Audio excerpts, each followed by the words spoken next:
Hi, Peter Kerbel here again. I'm the owner of Data Sciencing Consultants. In this video, I'm going to go over a blog I posted on June 9th titled Let's Have Data Fun, Analyzing the Impact of Buying a Competitor. Sounds fun indeed, doesn't it? So for this blog, we're pretending that we're on the board of directors for a company called ABC Corp. And we're looking to potentially buy a competitor named XYZ Corp. And so we and the other board of directors want to understand what this impact could have on our sales, margins, and product categories. So we'll use Tableau for create our data visualizations so we can easily summarize and interpret the data of our company and the competitor company and what those look like together. So we'll look at our first visualization here. This is on my Tableau public profile. Links are in the blog.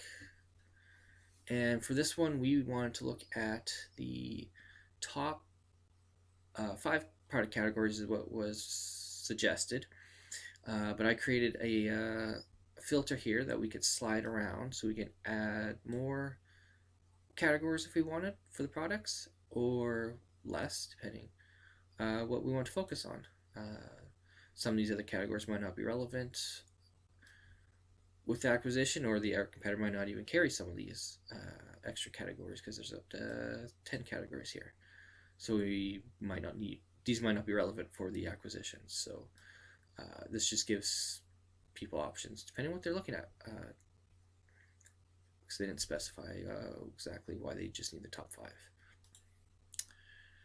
So next, the board wanted to compare the monthly seasonality sales of our company compared to the competitor we're looking at acquiring. So I created the line chart here with the monthly seasonality. The blue is our company, ABC Sales, and the orange is XYZ, their sales for the various months down here. And one thing to note is I didn't synchronize the axis, so the XYZ is going from 0 to 90K, and ABC Sales is 0 to 400K, or to 450, because if we synchronize the axis, then XYZ sales would be squished here. See, they're between about was it 75 to 90K, so that's like they'd be squished really here. So we would be able to see all their ups and downs, the rises and falls of their sales. So I kept it synchronized just with its own axis. But so this all helps us compare it. So one thing we can note is that our sales are fairly consistent. There's dips and there's some rises and then dips again in the fall, right around Christmas time, which is normal. Usually sales go up. This could be just because it's the data set, or it's based on something that is more popular in the summer here. Either way, we can look at XYZ sales. Their sales, as I said, fairly consistent. They have some dips here and some rises. And one thing to note is that their dips tend to be during our rising. So, and here they have a nice rise when we're dipping. So it's a good complementary sales line. So this can overall should help us have consistent sales, because we're also not really competing against each other directly for certain seasons. So we won't be able to, or we won't have to worry probably too much about overlap. And it looks like it's a good complement to our sales. All right, the next request that the board director, at least some of the board directors, want to see in this scenario that we're pretending we're in. They want to see the sales breakout by province and state, because this is in Canada and the United States. And here we want to see our sales, which is in blue, and XYZ sales competitors are in orange here, and total sales here are these red ones. So this helps us easily see if we combine our our sales with the competitors, what our sales would be. So we can easily compare the red to the blue, and we can see that where it'll help us, especially certain states, it'll help us significantly. This one's about halfway full.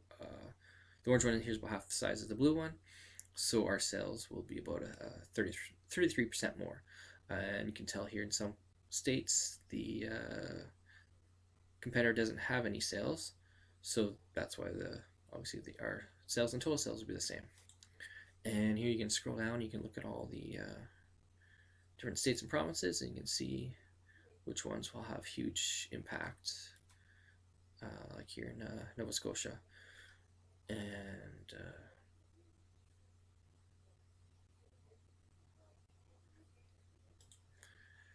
Northwest Territories and Nunavut, and so on.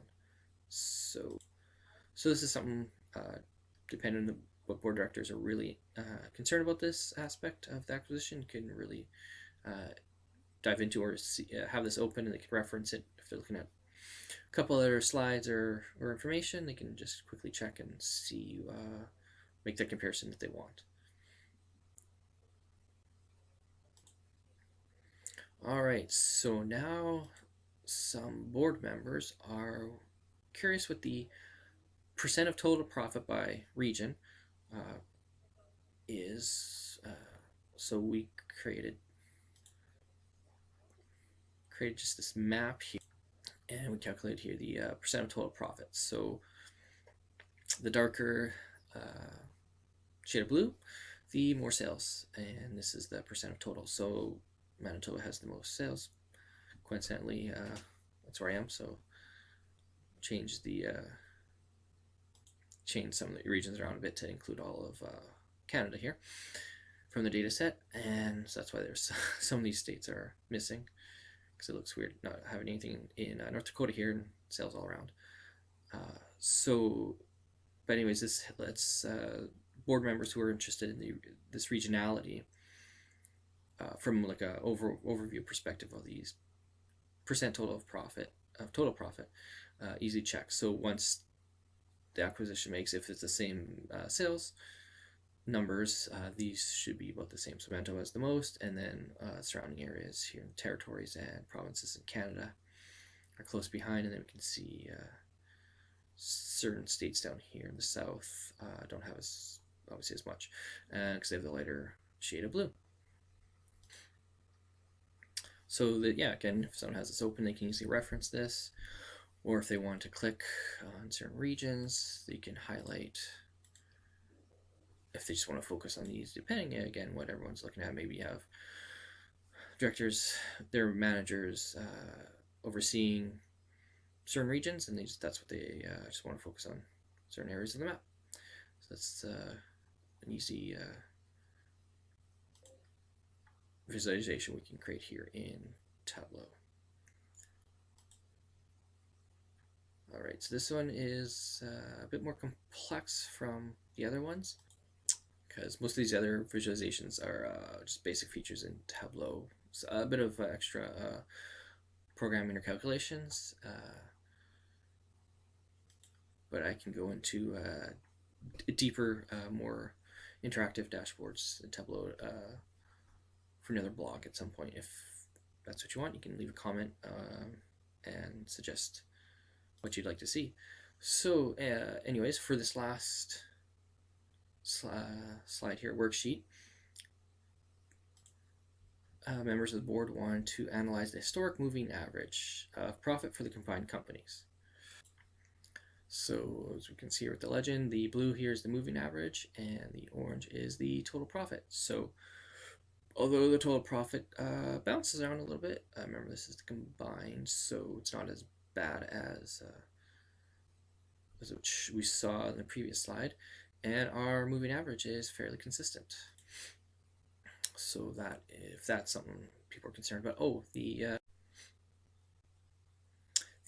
moving average was calculated using the previous 2 months and the next 2 months. So we're here, and let's say this is June, so it would be taking the average between let's see, April, May, June, July, and August. So that is how these averages calculated. Sometimes people just want the previous 2 months or 3-4 months, or sometimes a couple of months in the future, but that's just what, for this scenario. We chose to view previous 2 and the following 2.